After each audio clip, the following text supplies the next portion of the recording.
বাপের বাড়ির সামনে সরবেরিয়ায় আমি দাঁড়িয়ে মিষ্টি খেয়েছি, মিষ্টি খাইয়ে এসেছি। আপনারা সাহস রাখুন, এবারে নরেন্দ্র মোদীজির নেতৃত্বে পরিবর্তন আসন্ন। ব্রেকফাস্টে গেছে 58 লাখ, লাঞ্চে গেছে 7 লাখ, এবারে ডিনারে বাংলাদেশি মুসলিম অনুপ্রবেশকারী ভাগো ভাগো ভাগো ভাগো,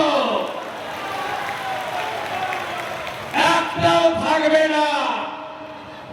এখন তো ডিটেক্ট হচ্ছে সাপ্লিমেন্ট ভোটার লিস্টে দিল্লি হবে। বিজেপি এপ্রিল মাসে আসবে, 550 কিলোমিটার বেড়া দেব আর ডিপোর্ট করব।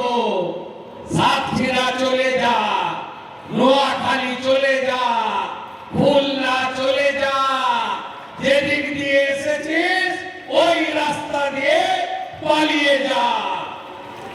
আর হিন্দু শরণার্থী ধর্ম বাঁচাতে যারা এসেছেন, মোদীজি আছে, সিএ দিয়েছেন, 2024 31 ডিসেম্বর পর্যন্ত খালার পুলিশ হাত দিতে পারবে না কোন হিন্দু শরণার্থীর গায়ে। বাকিটা আমরা করে নেব, নিশ্চিন্তে থাকুন যারা হিন্দুরা শরণার্থী হয়ে এসেছেন।